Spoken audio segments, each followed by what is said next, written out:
is our statement titled, "What Next After Ruto's Contempt Budget?"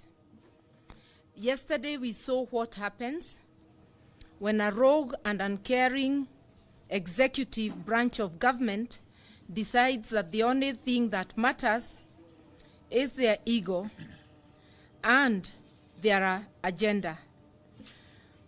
We have learned the hard way that this illegitimate regime can ignore the people, their feelings, their fears, their circumstances, their hopes and aspirations, and force its agenda on the people. That is what Ruto and his Kenya Kwanza followers did with the passage of the Finance Bill 2023. They ignored the wishes of the majority of Kenyans, and this signals the era of dictatorship. We ask Kenyans to beware. We say pole to the millions of Kenyans who are struggling to come to terms with this harsh reality. We know many of you think this is a nightmare that will probably fizzle out. Unfortunately, it is here with us and here to stay unless we act now. Because we are not helpless, we can act. The Ruto regime ensured that the wishes of the people were ignored. Instead, they retained punitive taxes on fuel, on housing, on turnover, on salaries, among others. This is like showing the people of Kenya the contempt card. The people can lament, plead, pray, and even picket to be listened to and still be ignored. This has never been seen in our country before. In the run-up to the voting on the finance bill, various polls showed that more than 90% of Kenyans rejected the finance bill. This kind of dictatorship is new. This budget is selfishly tailored to ensure Ruto and his cronies are living large and they eat well, where a majority are suffering. They are getting subsidies to import cooking oil, maize, sugar, rice, among others, as we saw in the media expose recently. And this is all at the expense of vulnerable Kenyans. In this finance bill, the regime's corruption is properly budgeted for. Money for the regime's cronies is hidden in the provisions like fertilizer subsidy, national agricultural and rural inclusivity, national agricultural value chain development, Kenya serious enhancement, whatever that means, emergency locust response, and small-scale irrigation and value addition, among others. What we are saying is that if these provisions are genuine, agriculture being a devolved function, these monies would be devolved to the county, but not left at the center with lofty-sounding words just to be siphoned by the corruption cartels. Where there has been inflation, we must now prepare for hyperinflation. With the new raft of taxes approved yesterday, especially the fuel tax, we must prepare that even the little that remained of our monies will simply vanish. To our MPs who fought gallantly for the people in these times of difficulty, we salute you and we celebrate you. We believe Kenyans do too. We celebrate the fact that whereas the regime had said not even a comma would be removed from the bill, our MPs, while pushing for the millions of Kenyans, were able to force the regime to accept not one, not two, but several amendments. Sadly, those amendments did not include the dreaded double rise in taxation of fuel which is going to have a ripple effect on the cost of living. The amendments managed by our gallant MPs were not enough to guarantee the kind of life Kenyans desire. To the MPs who knowingly supported a bill overwhelmingly rejected by Kenyans, we say to you that the jury is out. Your day of reckoning will come. The writing is on the wall for this regime, and as the Bible tells us, and if I were to quote a certain member of this illegitimate regime, it is as the Bible says, mene mene tekel. We have decided to invite Kenyans to a consultation at the Kamukunji Grounds next Tuesday, the 27th of June at 10 a.m., where the next course of action will be decided. Whenever, as a people, we have come together, we have always found a solution, even to our worst problems. This time will be no different. We believe that in the end, it is the people's voices that will prevail.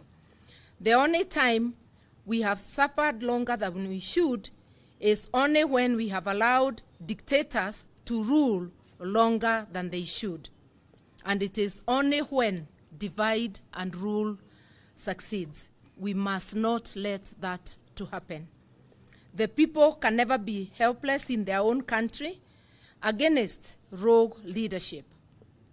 Not in a democracy like ours, and not in the dictatorship they are trying to create. We want to remind Kenyans, our constitution, in the very first article, gives sovereignty to the people, which the people, even when they donate it to parliament, to the executive, or to any other organ, the people still retain the residual sovereignty, which we are asking people, let us come together next Tuesday, let us decide what kind of life we want to live. Thank you and God bless. And His Excellency, Railaodinga, the people's president and our leader, is out on a short trip. He will be back by the meeting on Tuesday, and so is my brother, His Excellency Kalonzo Musyoka. Two other principals are in Western Kenya today, that is Oparanya and Wanjakoya. But those of us who are present, we represent the entire Azimio side, fraternity. Asanteni sana, God bless. Very good. Thank you. Yeah. Yeah.